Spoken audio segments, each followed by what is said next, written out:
गांव विकास हो, शिक्षा विकास हो, हेल्थ पर हेल्थ विकास हो, कुछ भी हो, हम सभी के साथ जोड़ा गया है। इसलिए हर एक पार्टी नागरिक, हर एक सिटीजन को ज्यादा उत्साह है, चेकअप करना अनिवार्य है। और एक स्टेप बढ़कर हमारे जो मीडिया पॉलिसी,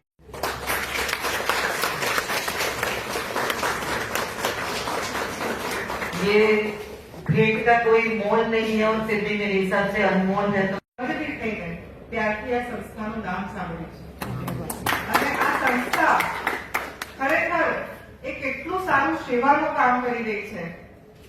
જ્યારે પંચાલભાઈ મને મળવા આવ્યા અને મને એક વાત કરી કે બેન આ એક મારું સેમિનાર છે ના આપ એમાં જરૂર પધારો। મારી સાથે મંચ પર ઉપસ્થિત આ સંસ્થાના હું વિશ્વ પિતા માંગીશ એવા ઉનાણીજી, બેન નંદીજી, સુરેશજી, ઉત્પલજી કે એના કોઈ લક્ષણ હોય એના માટે લોકોને અવેર કરવા જોઈએ। તો કોઈને આ ડિસીઝ થાય તો એ તરત જ કોઈ સારા આઈ ડોક્ટરને એ કોન્ટેક્ટ કરે। બીજી વાત હું કહીશ કે આને આપણે સાદી મને હમણાં જ લિફ્ટમાં આવતા આવતા ભાઈ બતાવતા હતા કે શરૂઆતમાં ખબર પડતી નથી કે આ શું થાય છે। જ્યારે પેશન્ટ ડોક્ટર પાસે જાય છે ત્યારે એ ટોટલી એને પ્રોબ્લેમ થઈ ગયો હોય છે અને ત્યાર પછી ઘણી વખત ઓપરેશન પણ કરવું પડતું હોય છે। પરંતુ હું એ વાત જરૂર કહીશ કે આના માટે આપણે એક અવેરનેસ કેમ્પ પણ બીજા બધા સમાજના લોકોની આ ફરજ છે ને આપણે બધાએ આ લોકોને મદદ કરવી જોઈએ અને એ લોકોને આમાંથી બહાર નીકળે અથવા તો આ રોગ ના થાય એના માટે પણ અવેર કરવા જોઈએ। હું એ વાત જરૂર કહીશ કે ગુજરાત સરકાર પણ દરેક સ્કૂલોમાં તો પહેલા એને ઝામર કહેતા હતા પરંતુ આ અત્યારે આપણે એને ગ્લોકોમા કહીએ છીએ।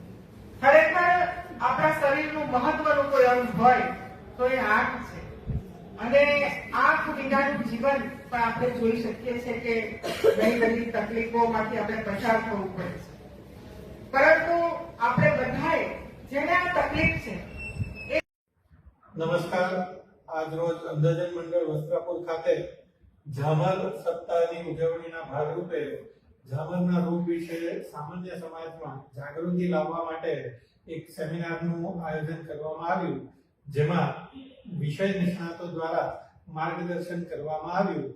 ઝામર એ દર્દીને ખબર ન પડે એવી રીતે દ્રષ્ટિ ચોરી લેતો રોગ છે અને એ સંદર્ભે 40 વર્ષથી વધુ ઉંમરના બધા લોકોએ દર વર્ષે એકવાર આંખની વિગતવાર તપાસ કરાવવી જોઈએ એ આ સેમિનાર દરમિયાન આપવામાં આવેલો। આજે બ્લાઇન્ડ પીપલ એસોસિએશન ખાતે રાષ્ટ્રીય અંધત્વ અને દ્રષ્ટિ ખામી નિયંત્રણ કાર્યક્રમ ગુજરાત રાજ્ય તથા સાઇટ સેવર્સની સાથે મળીને આપણે ખૂબ સુંદર વર્કશોપનું આયોજન કરી રહ્યા છીએ।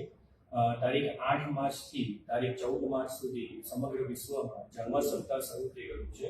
એના જ ભાગરૂપે આજે ઝામરના રોગના વિવિધ નિષ્ણાતો અને એ લોકો અહીંયા હાજર છે અને આખા દિવસનું એ લોકો એક પ્રેઝન્ટેશન કરી અને દિવસના અંતે આપણે રાજ્યમાં ઝામરના કારણે આવતું અંધત્વ કઈ રીતે અટકાવી શકીએ એની